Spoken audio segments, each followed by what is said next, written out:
ये इश्क नहीं आसा इतना ही समझ लीजिए, ये इश्क नहीं आसा इतना समझ लीजिए, एक आग का दरिया है और डूब के जाना है। ये इश्क किसी के साथ भी हो सकता है, खुदा और बंदे में हो सकता है, गांधी और अंबेडकर में हो सकता है, गोडसे और उसके चेलों में हो सकता है। सलाम, नमस्ते, सत श्री अकाल। मैं हूं आपके साथ हर्षिता मिश्रा और आप देख रहे हैं टाइम्स मेल।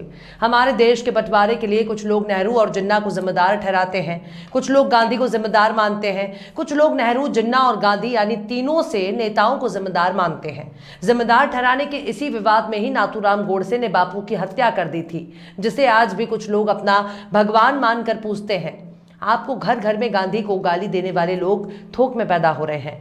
गोडसे को सलाम करने वाले बहुत तेजी से देश का माहौल खराब कर रहे हैं। अब गांधी के देश में गोडसे और गोडसे के मानने वालों की संख्या इतनी ज्यादा हो चुकी है कि गोडसे के चाहने वाले गांधी को फूटी आग बर्दाश्त नहीं कर सकते। कुछ ऐसा ही हाल हो रहा है कर्नाटक में।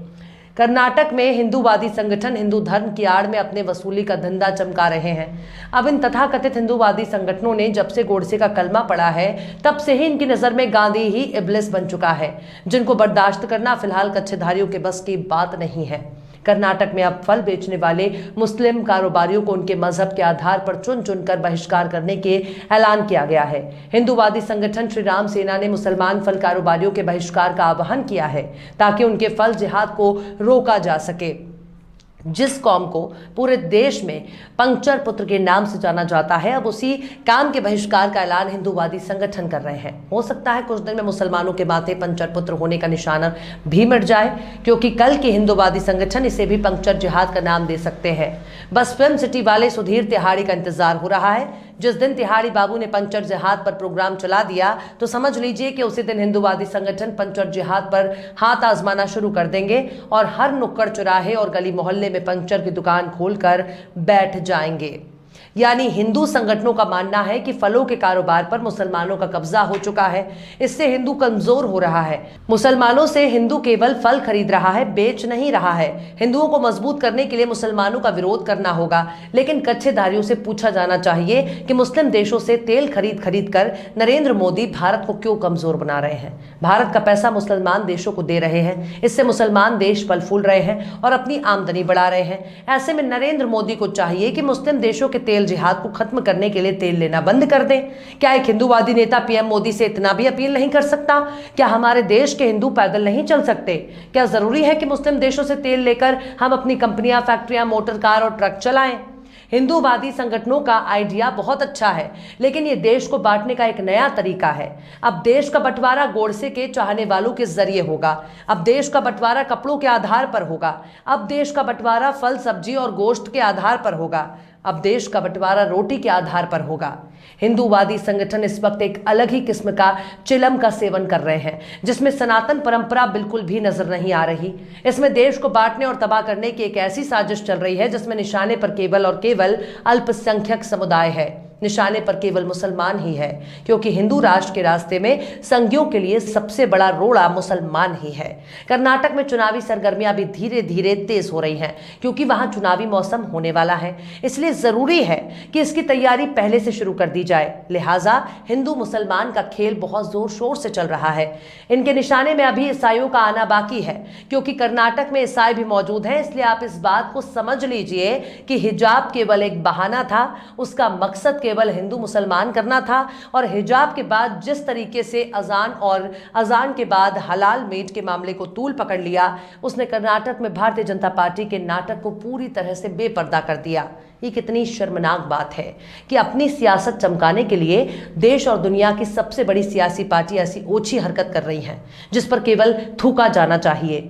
अपनी सियासत के लिए इतना घटिया काम करना किसी भी सियासी पार्टी को जेब नहीं देता। आखिर क्यों बार बार निशाने पर है मुसलमान?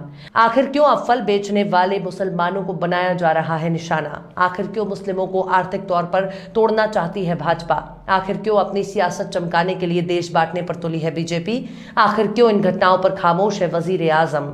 आखिर क्यों खामोश है सूबे के वजीर आला? आखिर क्यों खामोश है महामहिम? आखिर क्यों खामोश है सत्ता के बड़े बड़े मठाधीश? आखिर क्यों खामोश है मुसलमानों की बड़ी बड़ी तंजीम? आखिर क्यों खामोश है अरविंद केजरीवाल? आखिर क्यों खामोश है राहुल, प्रियंका, सोनिया? और क्यों खामोश है कांग्रेस के बड़े बड़े सिपह सालार? आखिर क्यों खामोश है अपोजिशन के बड़े बड़े किरदार, जिन्हें कहते हैं अखिलेश, माया, मुलायम और जयंत चौधरी, जिन्हें कहते हैं शरद पवार? आखिर क्यों ईमान बेचकर खा गए भाजपा के नेता? बताएंगे आपको और भी बहुत कुछ। लेकिन आप अगर हमारे चैनल पर नए हैं और पहली बार हमारी वीडियो को देख रहे हैं तो आप हमारे चैनल टाइम्स मेल को सब्सक्राइब कर लें, वीडियो को लाइक कर दें और बेल आइकन का नोटिफिकेशन बटन भी प्रेस कर दें ताकि बिना देरी हमारी हर खबर आपको मिलती रहे। लौटते हैं अब खबर की तरफ।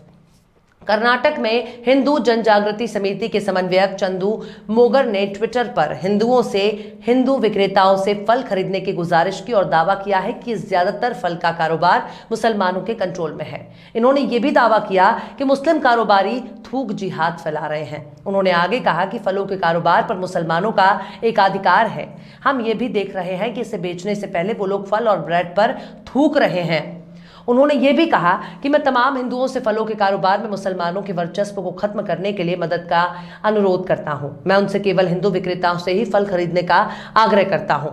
अंग्रेजी वेबसाइट इंडिया टुडे में छपी इस रिपोर्ट में लिखा है कि आफ्टर हलाल loud speaker ban, Karnataka outfits call for end of Muslim monopoly in fruit business.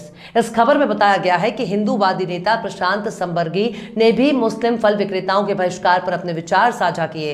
प्रशांत संबर्गी ने कहा कि हिंदू किसान बहुत ही कड़ी मेहनत मशक्कत करते हैं, लेकिन इसका फायदा बिचौलिए मुस्लिम कारोबारी ले जाते हैं। हमने इस पर रिसर्च किया है और ये समझ में आया है कि हिंदू किसान असंगठित विशेष समूह पर गौर करने की जरूरत है। कारोबार में इन बिचौलियों को हटाने के लिए हमने एक अभियान तैयार किया है। हमारा मकसद किसानों को जागरूक करना है ताकि व्यापार के लिए एक बड़ा मार्केट तैयार होगा और किसानों को उनकी उपज का उचित मूल्य मिलेगा। बीबीसी ने बताया है कि हिंदूवादी संगठन श्री राम सेना ने भी मुसलमान फल व्यापारियों के बहिष्कार का आह्वान किया है। श्री राम सेना का कहना है कि आमों के थोक बाजार पर मुसलमान कारोबारियों का वर्चस्व है, जो हिंदू किसानों से फल खरीदने के लिए इंतजार कराते हैं और फिर सस्ती कीमत पर आधी रात में आम खरीदते हैं। वहीं दूसरी तरफ कर्नाटक के उच्च शिक्षा मंत्री ने इस मुद्दे पर कहा कि ये सब कुछ शरारती तत्वों का संगठन है जो मुद्दों को भड़काने की कोशिश कर रहे हैं। हम कोई जिम्मेदारी नहीं लेते हैं और ना ही हम उनके पक्ष में हैं। एक सरकार के रूप में हमारे माननीय प्रधानमंत्री और हमारी पार्टी और हमारे नेताओं के नेतृत्व में हम बहुत स्पष्ट हैं कि हमने किसी भी भारतीय या हमारे भाइयों के खिलाफ नहीं है जो अलग अलग समुदाय से आते हैं। उन्होंने कहा कि सदियों और दशकों में बने रिश्तों से नफरत करने का कोई सवाल ही नहीं है। हमारे बीच मतभेद है, हमें एक दूसरे से बात करने और इसे ठीक करने की जरूरत है, ना कि नफरत जारी रखने की। उन्होंने आगे कहा कि हमारी सरकार पूरी तरह से इसके खिलाफ है। सूबे के पूर्व मुख्यमंत्री एचडी कुमारस्वामी ने भी इस मामले पर कहा कि मुसलमान किसानों के उगाए गए आम खरीदते हैं और वे किसानों को आर्थिक रूप से बढ़ने में मदद करते हैं। हिंदू संगठनों का मुसलमानों का बहिष्कार करने का ऐलान देश और उसके किसानों के खिलाफ एक द्रोह है। ये एक तरह का विश्वासघात है। लोगों को मुसलमानों से आम या फल नहीं खरीदने के लिए कहना राष्ट्र विरोधी और किसान विरोधी है। मुसलमान किसानों की मदद के लिए किसानों से फसल खरीदते हैं। एक बात जो सबसे अहम है, हमारे पास तो बरसों पुराने ऐसे संसाधन मौजूद हैं जिनके लिए ना तो तेल की जरूरत है और ना ही गैस की। हमारे पास पुष्पक विमान मौजूद है, महाभारत के वक्त के बड़े बड़े परमाणु बम मौजूद हैं जिनकी नकल करके विदेशी आज सुपर पावर बन गए। ये हवाई जहाज, फाइटर जेट, क्रूज मिसाइल और एटम बम जैसे तकनीक हमारे पास करोड़ों साल पहले से मौजूद है। इसके बावजूद भी हम विदेशों पर निर्भर क्यों हैं? हम दूसरे धर्मों के लोगों पर आश्रित क्यों हैं? क्या जरूरी है मीट का कारोबार केवल मुस्लिम ही करेगा? क्या जरूरी है कि गाय, भैंस, भेड़, बकरी, मुर्गी का मांस केवल मुसलमान ही बेचेगा? क्या जरूरी है कि मस्जिदों में केवल मुसलमान ही नमाज पढ़ेगा? क्या जरूरी है कि केवल मुसलमान ही खतना कराएगा? हिंदू भी खतना कराएगा, नमाज पढ़ेगा। हिंदू भी बीफ, मटन, चिकन, मछली बेचेगा, पंचर बनाएगा। इसलिए अब हिंदूवादी संगठनों ने कमर कस ली है और अब मुसलमानों को मुंह तोड़ जवाब देने के लिए फल मंडियों पर कब्जा करने की मुहिम छेड़ दी है। इसके लिए हिंदुओं की जिम्मेदारी है कि वो केवल हिंदुओं से ही सामान खरीदे। इससे हिंदू माली और जिस्मानी तौर पर काफी मजबूत होंगे। जहां तक हम सोचते हैं इससे एक और फायदा होगा। हिंदू उन्हीं फलों को बेच भी देगा और बेचने के लिए जो फल अपनी दुकान में रखेगा उसे खाकर हिंदुओं का शरीर ताकतवर होगा, हड्डियां मजबूत होंगी, दिमाग तेज होगा, शरीर में गोबर की मात्रा कम होगी और किसी को भी पटक पटक के मारने में आसानी होगी। बहरहाल चलते चलते आखिर में शौक बहराइची ने भी क्या खूब फरमाया है, बर्बाद गुलिस्तां करने को बस एक ही उल्लू काफी था। बर्बाद गुलिस्तां करने को बस एक ही उल्लू काफी था। हर शाख पे उल्लू बैठा है, अंजाम गुलिस्ता क्या होगा। फिलहाल इस वीडियो में बस इतना ही।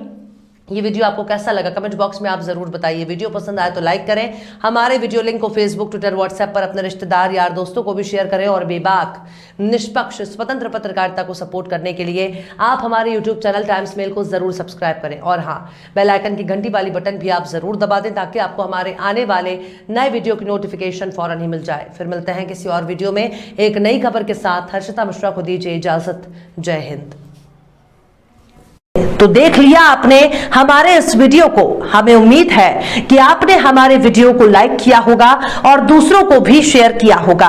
अगर अभी तक आपने हमारे चैनल टाइम्स मेल को सब्सक्राइब नहीं किया है तो जल्दी से सब्सक्राइब कर दें और बेल आइकन भी प्रेस कर दें।